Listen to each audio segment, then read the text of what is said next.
If you're struggling with your adult children's choices, this video will completely transform your approach. The solution isn't what you think, and it is much simpler than you imagine. Welcome to the Live Free, Love Life podcast, where we discuss how to create more freedom so we can love our lives no matter what we're going through. Hello, my beautiful friends. Welcome to today's episode of the Live Free, Love Life podcast. Today, I have an amazing guest for you. And Tina, I'm just going to go ahead and let you introduce yourself. Oh, Tell us awesome. who you are, what you do, who you help, why you're passionate about it. Yeah. Thanks, Mindy. And thanks for having me on, by the way. It's a privilege to be here today. I'm a fellow coach, just like you, and I work with families in conflict, mainly people with conflicts with their adult children, although those same topics and principles can apply to the teenagers, especially the older teenagers. But I help people to heal their relationships in their family. And just like most coaches, it's because that was my main struggle in life.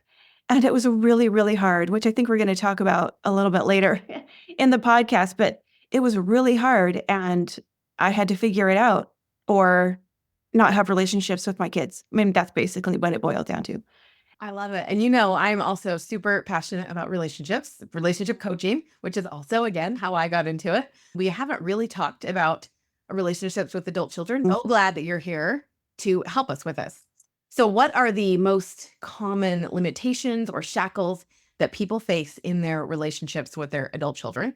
And how does this restrict their sense of freedom?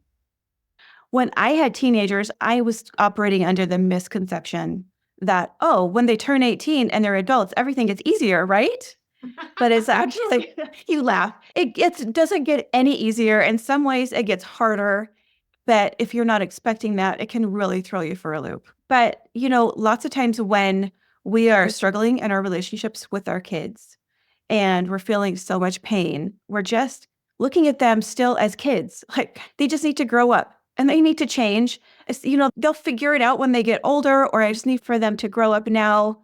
And when we're waiting for that kid to grow up, I mean, that can take years. You're losing like precious years. And they're not supposed to be any more grown up than they are, right? We're not expecting them to be on the same level as us in thinking and life experience. We need to meet them where they are. So I think the main limitation that we put on ourselves is thinking, well, they just need to be different. And they need to follow, like, they don't know as much as I do. And they're making these terrible choices. And so I have the perfect story written for them. I've had it my whole life. And if they would just follow my story and the things that I have planned for them, their life would be so much better. And tell me how this gets in the way of those relationships. Oh, in every way. Because think about how we learn as humans. We learn by making mistakes. Our brain recalculates, refocuses. We learn by going through painful experiences, and that includes failures. And there's just such an unwillingness of parents these days to let their kids fail. We want to control so many things in their lives, even when they're young adults or maybe beyond that, so they don't fail, so they don't have to go through difficult things. Yeah, I actually did an episode on my 5 tips for getting along with your team. And that was one of them. I think it was number 5. It was let them fail. For real. We, as humans, I mean, one of the basic premises of this whole podcast is we don't like it when people take away our freedom. We don't like to be forced. And so just put yourself in the shoes of your child. When mom is always trying to force something, like we just rebel against it, even if mom does know better. Right. We do have a lot of experience. We know stuff, right? And it's not like that isn't true. But the moment we try to force it on them, they rebel against the very awesome thing that we have available. Right. And we don't let it be their idea. Or we're not letting, even if we do have a great idea, we're not leading them to a point where they see that it becomes their idea and not ours. Yeah. That's kind of a little more advanced skill to be able to do that. It takes a lot of patience and a lot of emotional regulation, right? To be able to have the patience to get them there, but to let them fail maybe a little bit along the way or a lot bit. Right. Like we don't even actually have to lead them there, even though we know it's the awesome place. We can just let them fail their way there. They'll get there when they're supposed to get there. I love that when they're supposed to, because we always have a different timeline. And the universe says. Is totally made up. Yeah. It's totally made up. They will get there when they're supposed to. And if they have to fail their way there, that's fine. Like, that's how we learn a lot of things in life. That's how we learn how to build a successful business. It's how we learn how to play sports. It's how we learn how to do lots of things. We fail our way there. Right. We just have such an intolerance for failure in our culture these days. Yeah, But I totally think agree. that's totally underrated. I think we should value failure in a better way and just put it up higher on our priority list. Well, and not only will that help us with our relationship with our kids, no matter how old they are, it's also going to set our kids up for a much higher level of success, which is what we wanted for them in the first place. Exactly. We're always wanting them to not fail, but letting them fail actually sets them up for that success in the future. Exactly. Love it. Right. Okay, so can you walk us through a success story of one of your clients who broke free from these limitations, and what was their journey like? Oh, I had this one client, this mom, who she had been struggling with this daughter, for a long time. And they were so similar that they were just clashing on everything for years and years. And by the time she came to me, they had tried a lot of different things, including like some counseling, like even like taking a break from their relationship. She's like, nothing is working. And so she was just desperate, to create this different relationship with her daughter, because she was looking at all of her friends had these close mother-daughter relationships, and they would go to lunch and they would call each other on the phone and talk about their day. And all she was doing with her daughter was fighting, which just broke her heart. And she did not she couldn't handle the failure herself too. Like she was looking at herself as a failure, right? So it didn't, we started just looking at, what's your contribution here? How do you get into these fights with your daughter? And then she pushes your buttons, like she says something, she pushes your buttons, you start reacting, and then it just starts spiraling from there. So the very first thing that we did was start trying to help her manage her own emotions and get it, because as if you're emotionally out of control, your brain, your higher brain is not online. It's not thinking clearly, and it's not going to be working in your favor. So we had to just first, let's learn how to manage these emotions. And then once we get control of the emotions, let's start looking at this maybe a different way. Let's start questioning some of these thoughts that you have, some of these stories that you have going through your head. And it didn't take very long for her to see that she was trying to force her ideas on her child. And just like you said before, nobody likes to have things forced on them, right? We like to all have our agency. We all like to direct our own lives, to have a choice.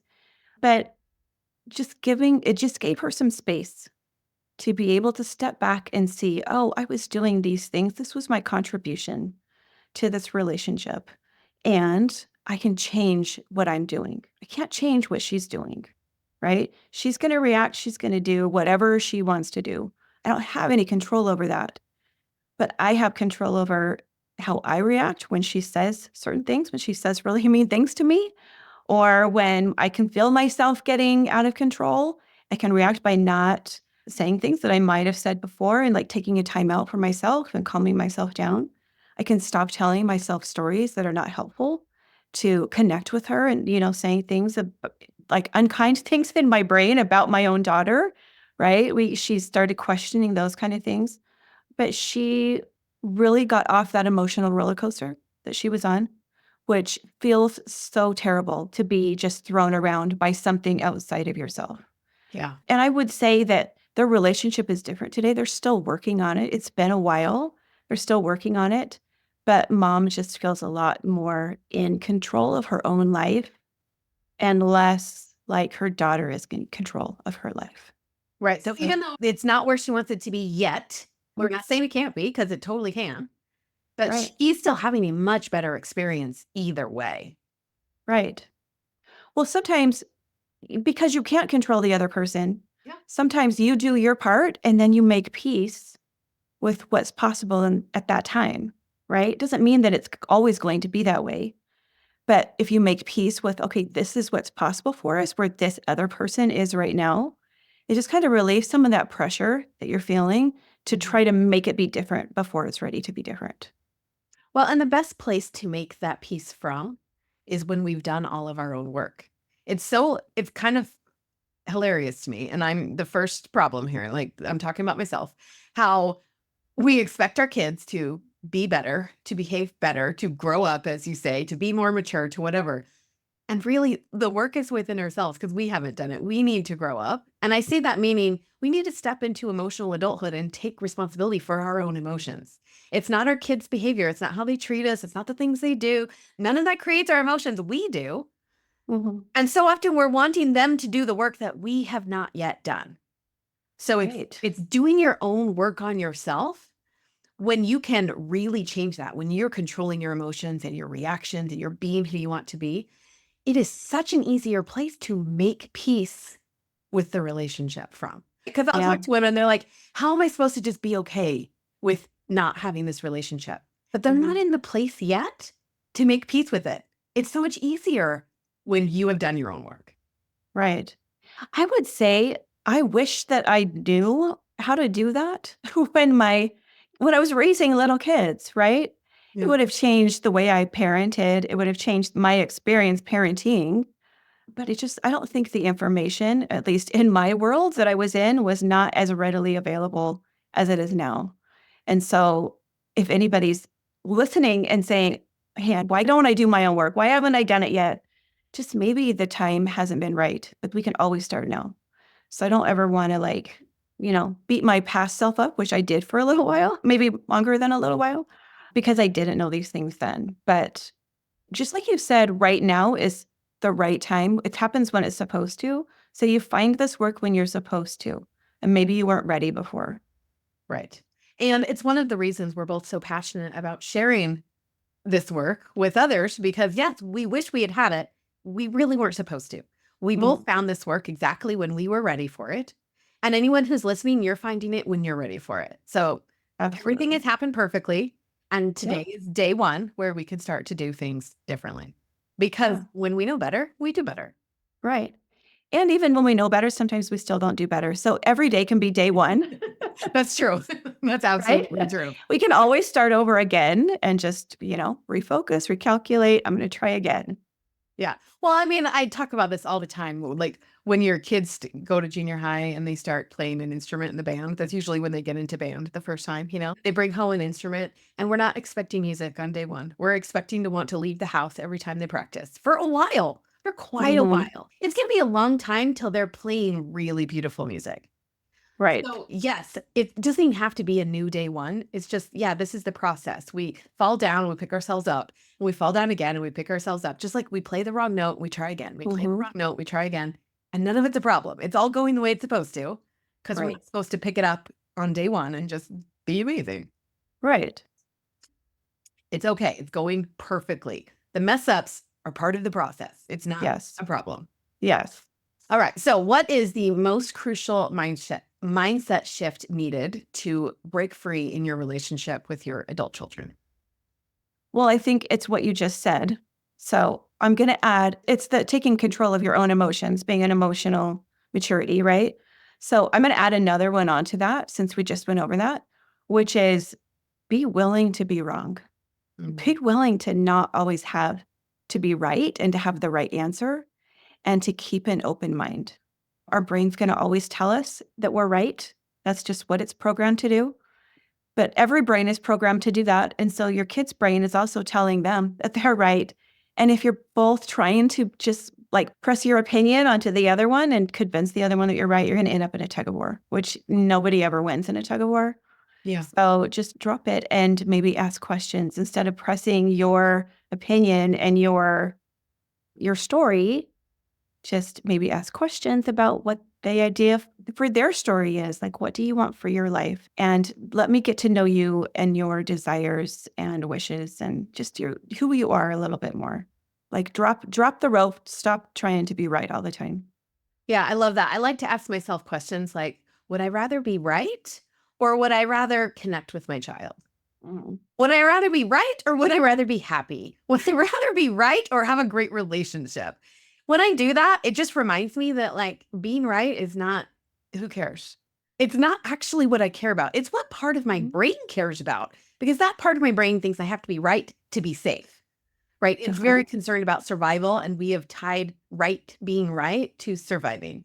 So part of my brain's always going to care. And I just ask myself that question just to remind myself that the other part of me, like the higher part of me, seriously doesn't care about being right. I would much rather have connection and love and a great relationship.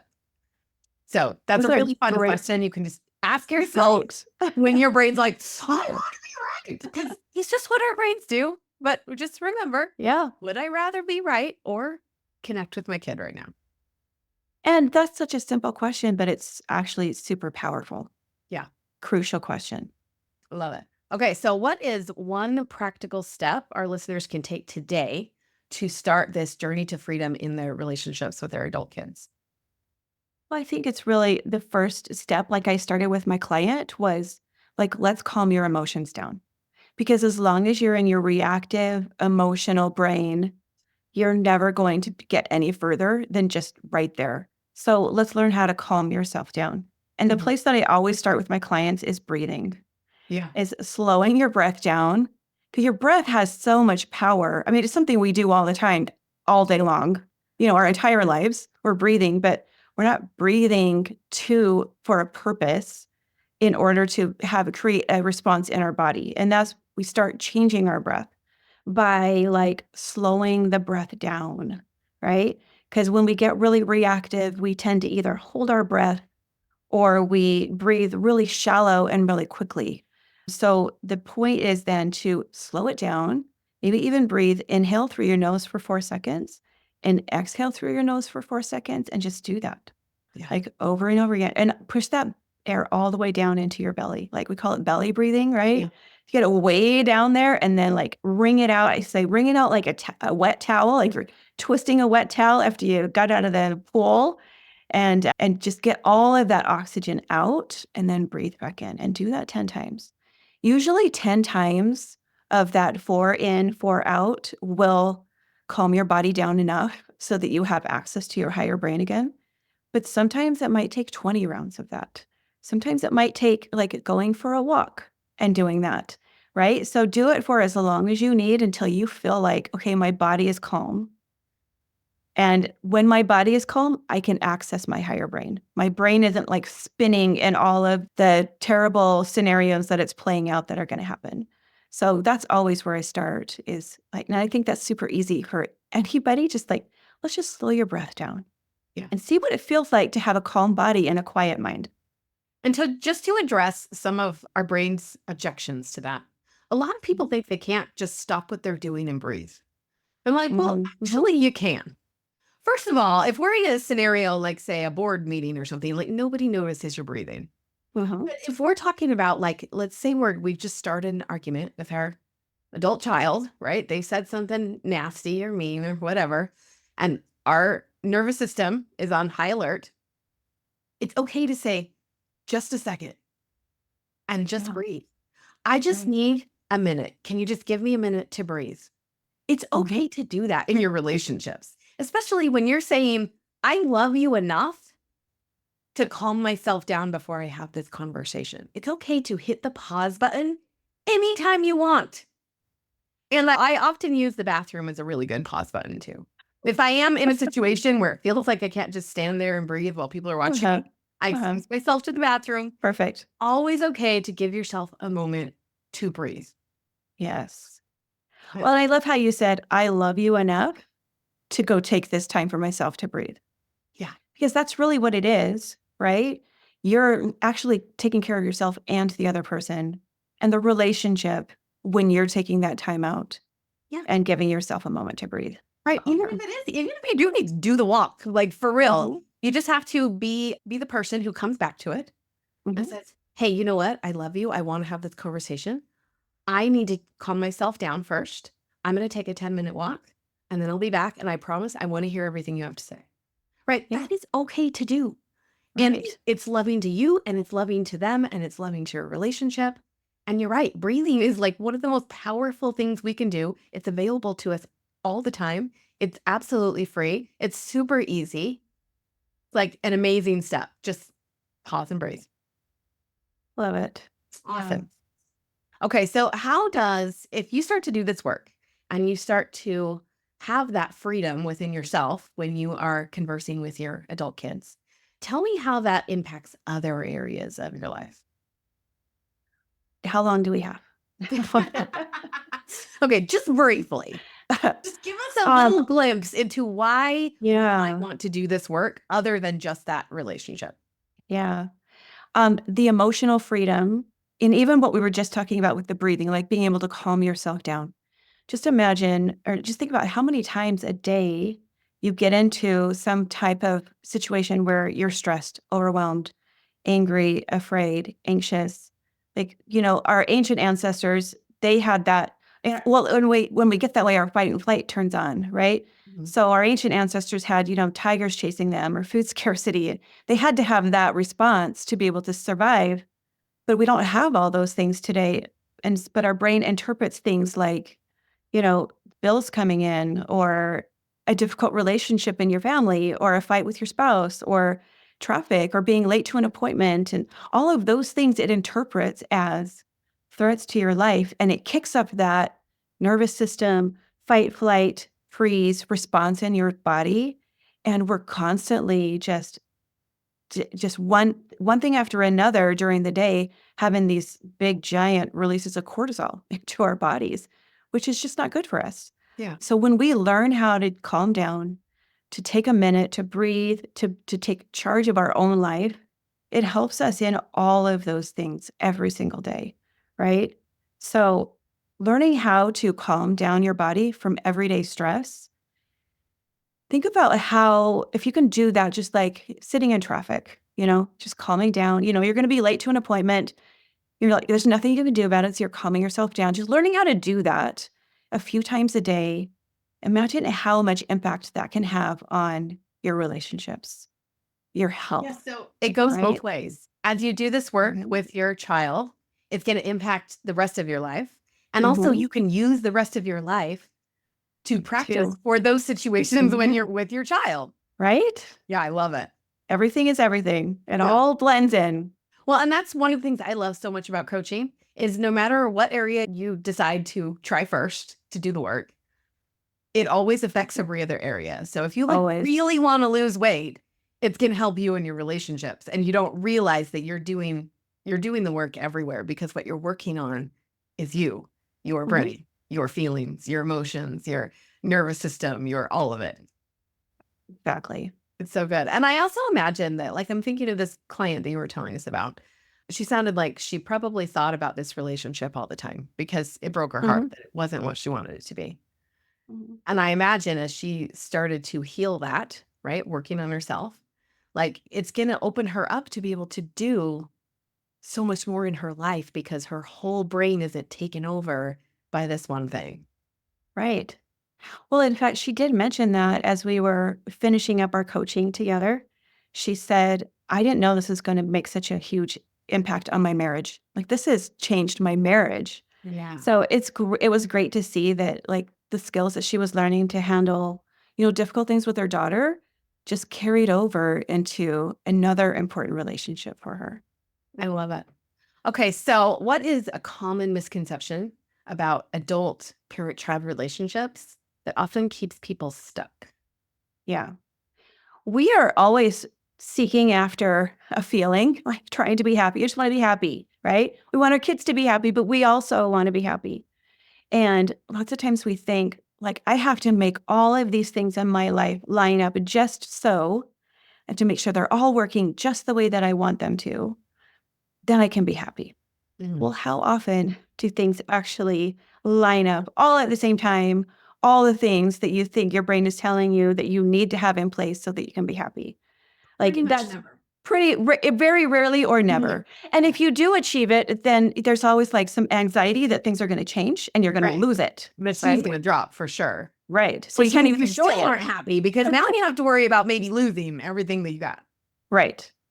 So instead of trying to line everything up the way that you want it to, and so many of those things are out of your control, I like to think of this extraordinary happiness of being able to make peace with whatever is happening And so that when life's storms come around, like I can just ride the wave because I know how to handle it. In fact, I had this friend that I was talking to, and she was telling me she was born with a neurological defect, like in her brain. I don't want to say defect, but a problem in her brain. And she knew she's had some major issues with it over her life. And she and her husband were in Hawaii vacationing, and she had a really major episode. She ended up at the hospital and emergency room and left knowing that her life would never be the same again. And they were scheduled to go snorkeling right after this. And so she said, I wanted to go snorkeling. I knew it was the last time I was going to be able to do that. And she said the day was pretty, like the winds were pretty choppy. So the water was pretty tumultuous up at the surface. And then she dove down a few feet underneath the water, and she saw this, those big sea turtles that you see in Hawaii. And it was just like calm waters. And this turtle was just like, right, going up and down and just kind of gliding through the water. And she was like, that's what I need to do. Like, I can learn how to be a turtle. I don't have to be up on the waves, like getting thrown around and being at the mercy of whatever's happening up there. I just need to learn how to glide across the water like this turtle. And I think that's the ability that you get when you're doing the work that we're talking about. That is a beautiful image. I love it. Yeah. Let's just I know. I can't stop thinking about it since she and told me. glide I've used that so with many the times. Yes, it's so good. So how has your journey breaking free with the relationships with your kids shaped how you approach helping others? Oh, I was so wrapped up and codependent with my kids, and I didn't even know it. I thought I was like super independent. No, and I was really wrapped up in it. And it's been a rough road for me because I was totally on that emotional roller coaster that I was talking about. And I remember feeling it every single day. Like, I have to make sure these things happen. And this kid does this. And we check these boxes. I was very, very wrapped up in that story. And I am just a very determined person. And I like to, like, if I see a problem, I like to tackle it head on and just go into it. Well, that doesn't always work well when you're trying to force your kid. when you see the solution, it's forcing your kid to do something because that can backfire on you. Yeah. So I did get to the point where I had to choose, like, I can either stay the same and keep doing this, or I can have a relationship with my kids, but I can't have both at the same time. And that forced me, I don't say it forced me, I had a choice. It pressured me into figuring out a different way. And that's when I found coaching, doing that deep inner work. And I think of it now, like my kids, they tell me they're all adults now. My youngest is like 23. So but one of my kids told me, they're like, we talk about you all the time. And I'm like, don't tell me what you say, please. But she said, no, it's all good. Like, we're so proud of you, Mom. And I was like, you haven't done your work yet. So like you're talking, you see some change in me. You still have a long road ahead of you. They're like, because it's almost like they're saying, you finally caught up to us. Like that's kind of the attitude they have, which I think is so funny because there's going to come a day where they're facing similar things in their lives. Yeah. But I think of like my relationship with my family like a tree. And my tree was like sitting in shambles, literally sitting in shambles at my feet. So to plant this new tree from seed and protect it and help it to grow and shelter it from storms. But a lot of that protecting was from myself and my old way of being, right? Mm. And I had to give myself time to let those roots take hold in the soil so that it wasn't going to be threatened by some difficulty that we're facing in our family or just something that, an outside storm, a force that comes in and wants to, rip some things apart that you're trying to build. So I constantly am watering that tree and making those roots go deeper. That's all internal work, but it's also like, how do I respond to somebody standing in front of me? How do I see, my value, their value? We might not be agreeing, but I can totally respect that agency. But by doing that work, it's like the tree just grows bigger and eventually it starts giving you really beautiful fruit. And this tree becomes able to sustain itself. It doesn't need like so much protection after it gets bigger and has deeper roots. Well, and something I want to point out that you said, because it's a perfect illustration of what we were talking about. Your kids are like, when they're like, oh, you finally got up to us. We're so evolved, right? Mhm. I Right. noticed like you're very amused by that. I am. And I'm guessing before you did all this work, you wouldn't have been amused. You'd been Yeah. irritated or frustrated or angry or whatever it is. That is one of the beauties of doing this work, is when you learn how to like manage your emotions, you get to choose on purpose. Like, you didn't have to be right here. Like, we're just like amused. We're like, that's cute. Okay. Mhm. But we don't care about that anymore. No, Because it's not been time yet. yeah, you're in total control of your emotions, and Right. the only problem all along.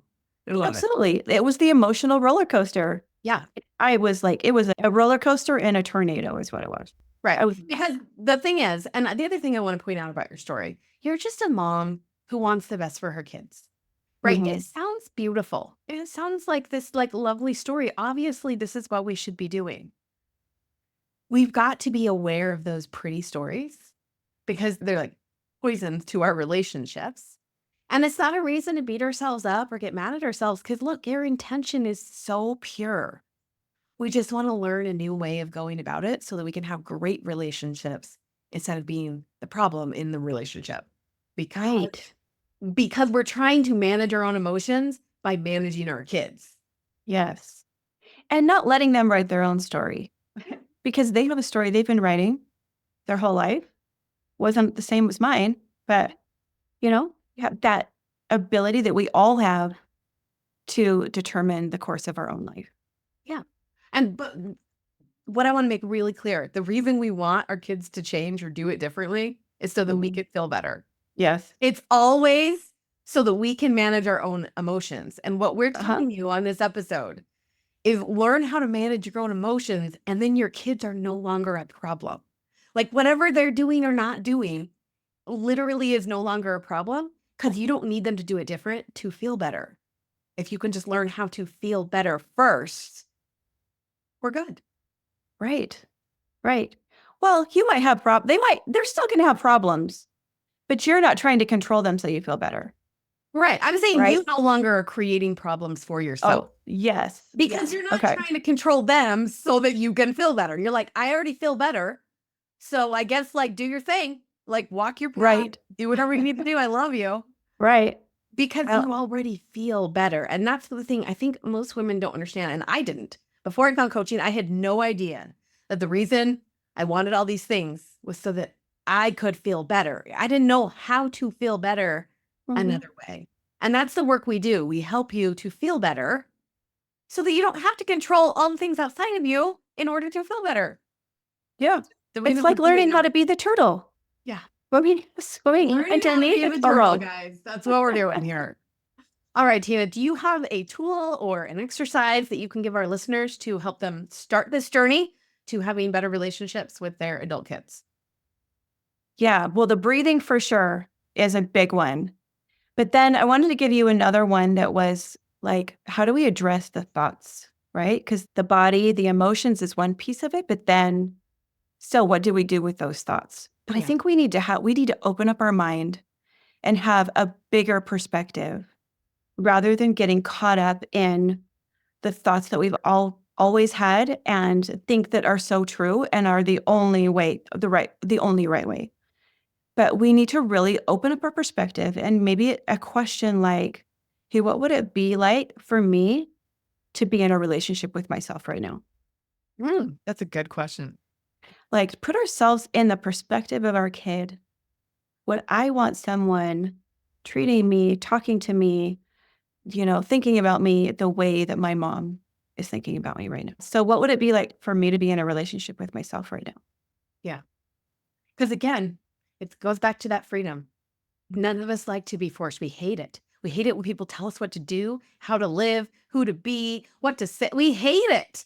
There's like a natural rebellion inside of us because we all want to be our own person. So like, I love that question because every time I turn it around that way, I'm like, oh no, like I don't want anyone telling me what to do. Right. So I love that. Right. Well, thank you so much for being on the show today, Tina. We really thank you for appreciate your having me. expertise.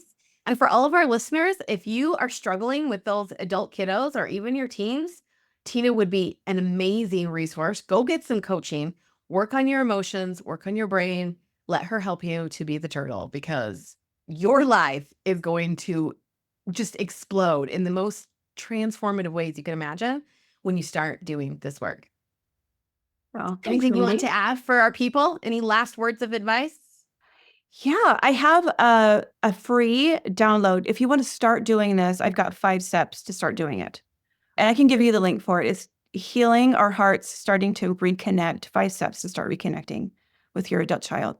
And this is a really great resource if you're like in the place where my client was when she came to me, where they were like just like fighting and they couldn't get along and even be in the same room together.